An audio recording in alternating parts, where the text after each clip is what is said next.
Alright, what's up guys? Today we want to touch on kind of like why we do this, right? There's a reason behind it. Like, you look at us and we're like, hey, there's gym bros. All they do is lift heavy weights and go to the gym. That's all they care about. And it's so far from that, it's crazy. You're 34. Yep. I'm 42, turned 43 this year. And we're healthy and we feel good. We function well. We don't get sick. And there's a million other benefits that come with that, right? Right. And what we're trying to do, trying to get a message across to people that you don't have to get sick, you don't have to feel crummy, you don't have to have inflammation, you don't have to tolerate things, right? Some people have indigestion every day. Right. Some people have heartburn.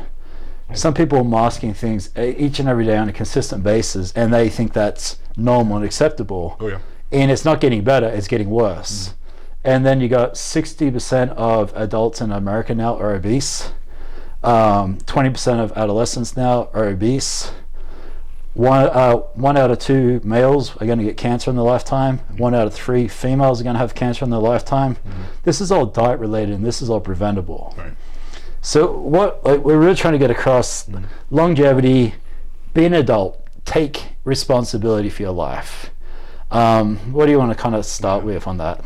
There's so much we can talk about. Yeah, on even this. just talking about the things like you said, indigestion wise, like a lot of us will have like a symptom and we'll run to the doctor, and the doctor will write us something for that, like a medicine for that. Like to mask it, right? We won't think about our diet. We won't think about our lifestyle. We'll think about, how can I fix this? Oh, my doctor. Opposed to actually taking it into your own hands and saying, hey, well, I am eating like Chinese food every day before I go to bed. I am getting up and having tons of coffee. Maybe I can actually change what I'm doing. A lot of us think when it comes to working out, we use the excuse, oh, that's too hard to do. I don't have time to work out. Yeah. When it comes to supplementation, oh, that's not natural at all. I need something, healthier. But they are so easy to gravitate towards taking drugs, and we know the symptoms of drugs. They're drugs, they're going to cause side effects, but because their doctors are prescribing it to us, and it's the easy way to do it, and we're so, maybe we'll say, preconditioned to actually just go to a doctor, we're going to do it that way. But we know in our own mind that we're masking these things as well. It's a mask, but we want to just continue to just kind of put it to the side and continue to do more and more things until things get worse, and we have things like heart disease and certain cancers and a lot more side effects. And even I don't mean, like, even to go back further, a doctor isn't trained on prevention. No. A doctor is a doctor for a reason. I'm not dissing doctors. Yeah, not at all. But you go to a doctor when you're already sick and you're looking to get either to mask the symptom or get better from the symptom. That's just what it is. You don't go to a doctor like, hey, how do I eat well? How do I exercise? How do I stay healthy so I never have to see you again? Yes. And that's going back to the core of it, and that's really where we're trying to touch on, isn't it? Yes. Oh yeah. So lead me into that. Lead me some more. Like, I just want people to understand that, like, prevention opposed to cure. Yeah. And there's no money prevention. Yeah. There's no reason for prevention before people like us trying to get that message out. That's the thing about it. And it's arguable before, maybe decades ago, before there were things out there like outlets for free information. There weren't a lot of social media outlets and whatnot, but we're talking about as of right now, there's so many things you can do, from listening to certain podcasts, to buying certain books, to opening up your phone and going on YouTube, or going on, to any platform that gives you free information. So a lot of us, just don't take the advice, or don't actually want to take the action to do something until it gets to the point where it's too late, or we have a scare, which is usually when people actually start doing more things. But that's the way the world is. We're not really going to doctors for preventive medicine at all. We're going to preventative medicine, and preventative information too. Yeah, that too as well. It's more so up to us. And there are people out there you can go see. You can go see nutritionists. You can go see your trainers and health coaches. And maybe they won't be covered by your insurance. So we have the factor that, hey, I cannot afford this. Hey, I do not have time for this. But when it comes to, you being seen by your doctor and them saying, hey, we need to put you in a hospice because you're going to die soon, you don't have time for that either, So you have to find a balance. Yeah, that's... when you think about those kind of things, like, okay, well, I didn't think I was going to get that bad. Well, no one does until they get to that point. Yeah. So a lot of us now, with these kind of outlets that we have, they're starting to actually, look outside the box and realize that, hey, I'm feeling like crap. I'm always bloated. Certain foods I eat don't respond very well to me. Let me not ignore this. Let me look up things and see what I can do to Yeah, I'm prevent. always tired. I have afternoon naps. I'm burping. I'm farting. Indigestion, heartburn. Oh man, all these things. not normal. And you and I don't suffer from any of these, right? Yep. And if we do, it's a snap and it's gone because we know how to fix it. Yeah, and I was going to say, if we do experience something, what's the first thing we're doing? We're doing research. We're figuring out, what did I eat? What did I do? Did I not sleep right? You start process of elimination, figuring out what you did to be feeling this way, or what can I do to prevent this from happening next time. And that's, I cannot tell you, like, I don't get sick. I don't think you get sick very often, right? No, not at all. Not purposely. I mean, and it's so hard to work out where to start. But I would say, like, diet. The better you eat, the better you feel, the better you function, the better you sleep, the less likely you are to get sick, the less likely you are to die early, and you have a better quality of life.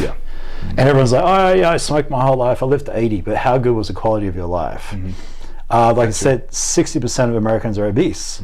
You can't tell me your quality of life is better than someone who's not obese.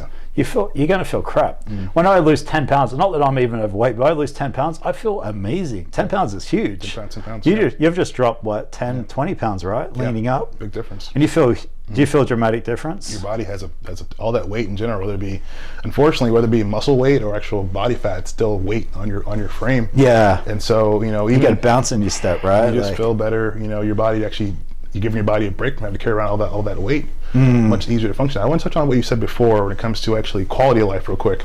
A lot of us, my mom lived to be 90 years old, and she smoked a pack of cigarettes a day, but how many issues did she have? How many surgeries did she have? How many procedures did she have? How much energy did she have? How was the quality of her life? Was it a miserable 80 years? Usually it's a miserable 80 years. Usually it's miserable 90 years. Usually it's a lucky 90 years you got to. You were doing everything lucky wrong. In the last 10 years of your life, 15, 20 years of your life, you're just waiting to die. And you're not actually living, you're surviving. That too, I don't want that. That sucks. I've seen that. It Having sucks. to have your kids take care of you, that shouldn't ever be the case. In a sense of feeding you, changing you like you're a baby, that shouldn't really be something to be proud of. It's not a quality. That's, in my opinion, that's not quality of life. 90 years old, hooray, but you should be able to, if you're walking and jogging and talking and feeding yourself at 90, that's an accomplishment in my opinion. And I can even relate, like at 42, I can do everything I did when I was 18. Right. There's nothing I can't do today I could do 20, 25 years ago. And I know it's only 20, 25 years, but there's a lot of people my age who can't do what they did 20 years ago. I was going to say, even at your age, right? There's a lot of people who can't do what they did 10 years ago. 30s, you start falling off, and that's just, and there's a lot of things that are against us. We have the disease of anti-aging, but there's a lot of things you can do that are preventative as well. When it comes to the eating and it comes to actually making the lifestyle changes, and we have to actually look, take a step back, or even just wake up and think. If you're happy with the way you look, it's really up to you. There's no one that's going to change things for you. It's not going to be a doctor. It's not going to be a trainer. You have to actually make the first step yourself. And a lot of times, people who actually do have that change, like ourselves, we actually get tired of looking a certain way, being a certain way, looking for excuses, looking for band-aids, and then we actually make those changes, and it has to start with, just making that one change. And then when that change becomes easier, you make the next one. I always like to express that same exact thing towards people who are parents, because your kids are looking up to you. We're our kids' first teachers.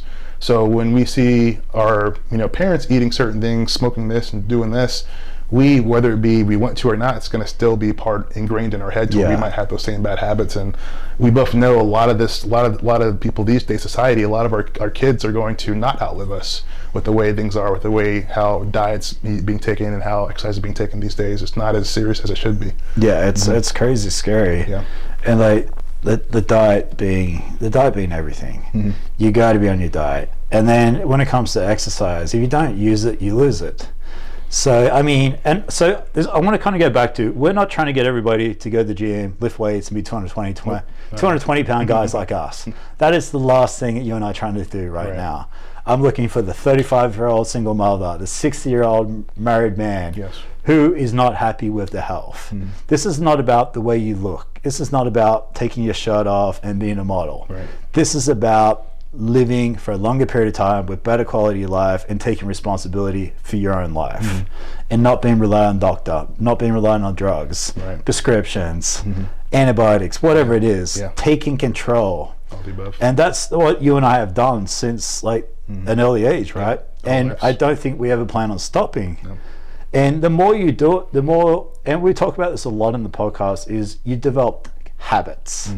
Habits give you consistent results. Right. So developing, you and I have got a lot of good habits we do on a consistent basis, which takes us either one way or another way. An example, tomorrow morning, if we go get a coffee, we have a Frappuccino or we have a black coffee. Right. That one decision, that one habit takes us two different directions. And think how many small decisions you make each and every day that's got to be a good or bad decision. And the more you can make it in the good way, the more your life is going to change as a whole, right? It adds up, yep. So we got fasting. You and I do a lot of fasting. A lot of people are scared of fasting. A lot of people really don't understand.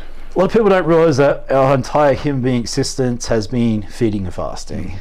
We fed when we could, which means it was summer, there's food available, we got to kill, whatever it was, and we fed. We put on excess body fat when we overeat, and that gave us fuel for when we fast. Right now I'm back into fasting. I haven't eaten for a while. My body's starting to use body fat for energy. That's why we have it. That's the ability of it. Correct. So why is fasting so good for anti-aging, prevention of diseases, etc.? Yeah. Fasting, something that people still are unaware of or don't take serious or don't have enough information on. Autophagy, the fact, the process of that, which kind of goes hand in hand, we both know that's something that people don't realize as well. But the thing about it is, society nowadays, we are eating all the time. We're not giving our bodies time to actually reset and detox and restore. Because we're being told to, right? You know, and we have the encouragement of commercials and society and marketing telling us to eat, snack, eat, snack. Eat, yeah. You know, and are telling our kids, make your kids get snacks at lunch break, snack break, cookie time, ice cream time, dessert time, all these different times to actually be eating. When go back to when we were hunters and gatherers, like you were saying, you know, not too long ago, is we did a lot of times where we would go days without eating. And be absolutely fine. Be totally fine. We're designed for that, right? Probably even feel better, you know. If not better, right? Yeah. I think, you know, you guys could probably relate when you have a big meal and you're just so like tired, Thanksgiving, lethargic, Christmas. Oh man. And then when you have no food, you feel pretty good. You know, it's just more so that the blood sugar, which is not worth getting into, but if we eat all the time, our bodies are not having enough time to actually, you know, be preventative for certain diseases and allow us to actually utilize fat opposed to store fat. So things get out of whack, which will actually speed up the process of aging and slow down the process of actually preventing diseases as well. So some studies show if you're a morning person and you get up in the morning and you have your coffee, have a meal too. You know, try and eat between maybe 6 a.m. and maybe 3 p.m., 5 p.m. and cut off your food from there. There's a lot of studies showing that our bodies don't respond the best way when it comes to eating after maybe 8 o'clock or eating towards bedtime, because for one, we don't have the best sleep. You know, we're watching TV, we're on our iPhones, we're on our Apple Pads, we're doing everything that we should be doing to tell our body to not go into better sleep. We're stressing about the work day, we're stressing about our finances, our kids, our family, and we're trying to lose weight at the same time. We're trying to prevent diseases at the same time as well. So we want to fix everything at once. If you are a morning person, try and eat as much as you can throughout the morning, maybe early afternoon. After that, stop eating. Maybe have some sugar-free alternatives, maybe like some Jell-O, or in general, just stop eating if you can. And understand why you're eating. Yeah. Most of the time it's boredom, right? Most people, read a book, hang out with their kids. I get the hardest thing about fasting, a prolonged fast, is the boredom that comes with it. Yeah. Because you're not cooking, cleaning, shopping, prepping. That's something you got to point with that. You can relate to it, right? Yeah, eating something that we just do, mostly when we're bored, I'd say. Absolutely. TV, when you reach for food, it's a boredom thing most of the time. It's emotional, it's a boredom thing. Correct. Do you need to eat? Am I actually hungry? Yes or no? Most of the time you're not. You're just doing it due to a bad habit. Yeah, and it's there. That's the thing too. Hunters and gatherers, we are not. We have it in our cabinet. We have it in our pockets. We have it in the gas station. And I always say that if you don't buy it, you can't eat it. That's true. And when I'm dieting, that's my key. If I don't buy crap, I can't eat it. I can search cupboards all day long, and it's not there, I'm not going to eat it. Yep. Stay off Amazon. Don't order food. So, and that's the thing, right? If you and I go to have a snack now, there's nothing in the cupboard. Like, I guess we're not eating. And it works though. It totally works. Go in there's some almonds. I'm not hungry after all. Just like you said, Hunters and Gather, they didn't have access to like candy sitting there. Though, right? They're like, hey, we're out of food. We're gonna have to wait till we get opportunity to get more. Yeah, and the fact that you have food that's not like, if you don't have food in the cupboard at all, you have to go get it. get into your car and drive and get it, that's usually motivation for you not to do it because it takes you effort. Get off your ass and go get it. Being the word, yeah, right? It's like, oh man, I gotta go get a snack. I'm not hungry after all. Yeah. You mentioned autophagy, and autophagy means self-eating. Yes. Which means when your body doesn't go without food when it goes without food for a certain period of time, they don't really have exact time, right? No. Some people are saying 24, 36, 48 hours before you start to bring on autophagy. Correct.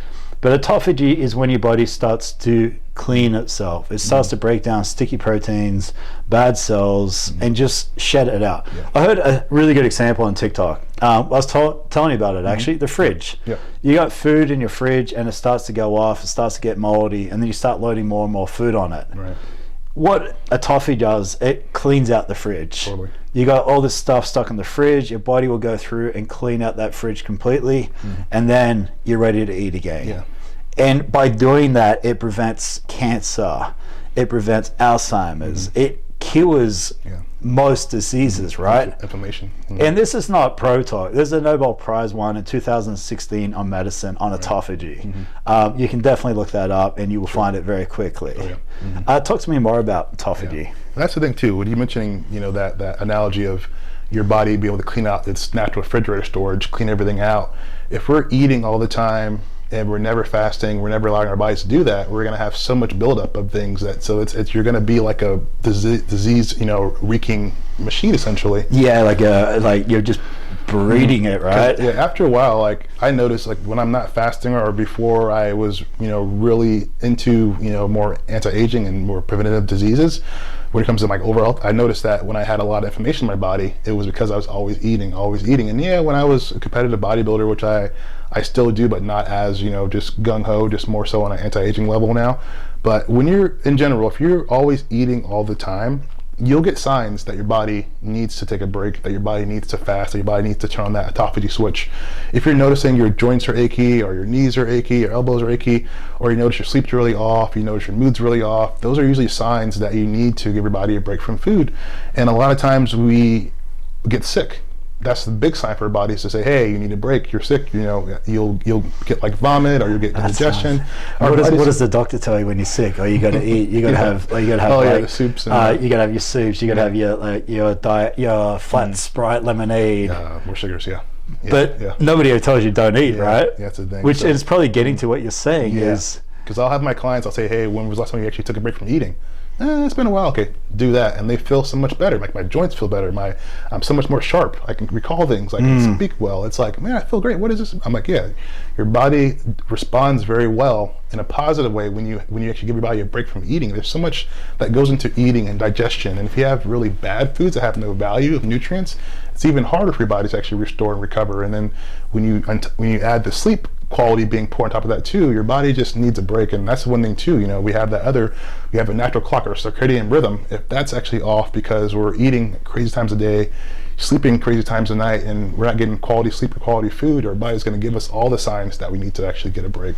And a lot of us don't realize when we get sick and we're not, I'm not hungry at all, your body's making you not hungry because your body actually needs to get that reset in. So once you actually get that reset and you start feeling better, medicine or not, you'll actually recover from a natural. If you don't have anything major going on regarding sickness or disease, if you just feel like crap, maybe you have like the flu symptoms or whatnot, because something most of the times our bodies just get overwhelmed from life. Yeah, and that just happens sometimes. But when we take a step back and actually cut back on the foods, we actually have a faster recovery time, and then you actually bounce back feeling and looking better than you did before. And Dave Sinclair, who's the leading longevity scientist in Harvard, the less you eat, the longer you live. It's literally the main thing he preaches. That's a fact. And you and I went from 6 big meals a day, right, to 1 or 2. Right. And I probably would honestly eat 75% less food than I ever have in my life. And because of that, I feel better, I function better, I got better clarity, I stay leaner, I'm healthier, and I'm definitely going to live longer. Yeah. And sorry, you go. I was going to chime in, not to include the food bill every month. And just the money of it, right? 75% less of the money is awesome. Food is not cheap. It adds up. No, it's especially when you're doing 6 meals. It's stupid. You talked about, so you're eating all the time, your body never gets a break. And what happens from eating all the time is you become insulin resistant, big and that's where diabetes comes into it. And I'm sure you better explain this than I am. That's a big thing, yeah. And fasting makes you insulin sensitive, right? Yeah, and that's one thing too. I know a lot of us don't really understand what insulin resistant means and insulin sensitive means. It's confusing. It's very confusing, and even some doctors, it can confuse you when they try to explain it themselves. And you're pre-diabetic and this and that. You can literally test your blood glucose in the morning from a crappy night of sleep and be pre-diabetic.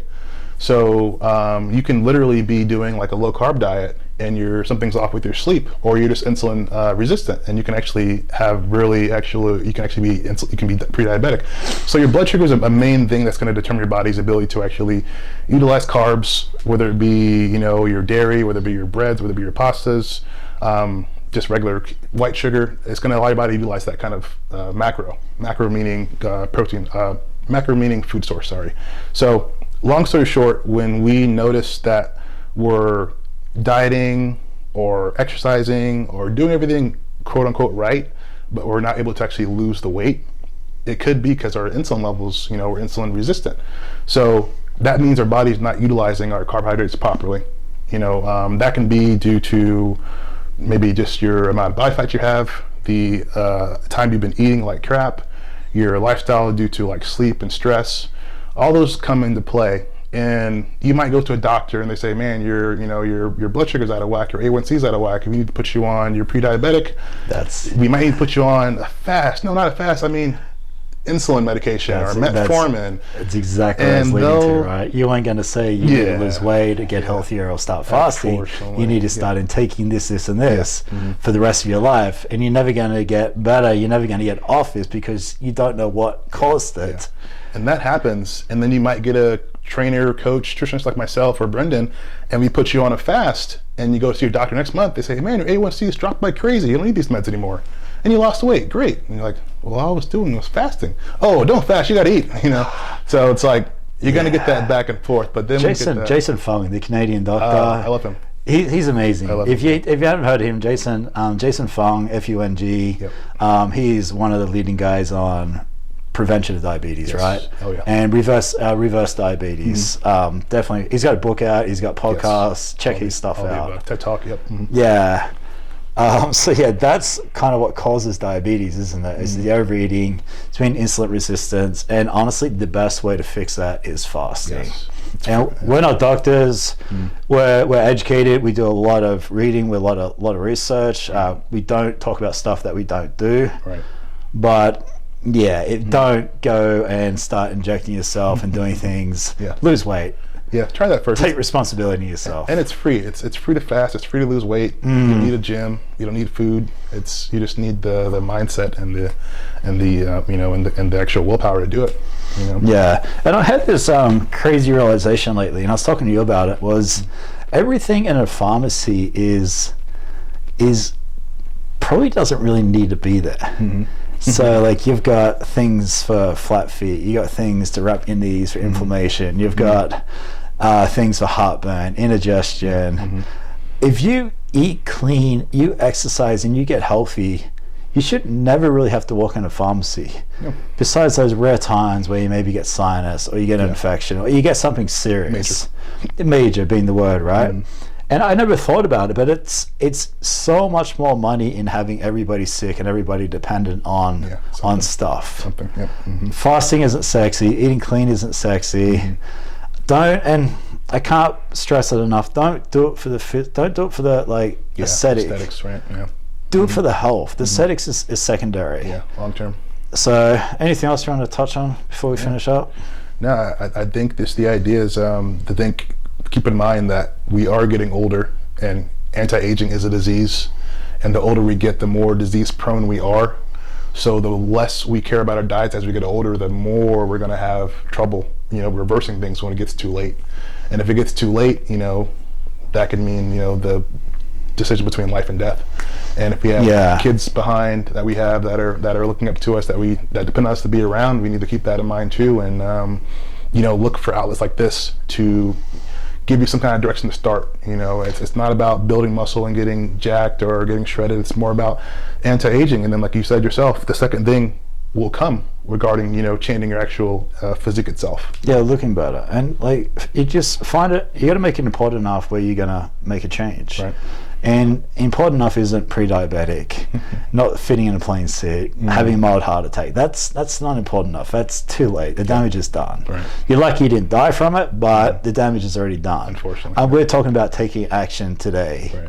Like, find it important enough. Why is it important enough? I just want to finish on, like, Cordell mentioned this. We've got kids the same age, actually, like 8, 9. Yep. Our kids of the first generation is not going to outlive their parents. Someone dies from a heart attack in this country every 39 seconds. 60% of Americans are obese now. Top 3 killers in this country: heart disease, stroke, and cancers. All diet related. People don't realize all this information. Diet. Yes. Fix your diet, fix your health, take responsibility for your life. Right.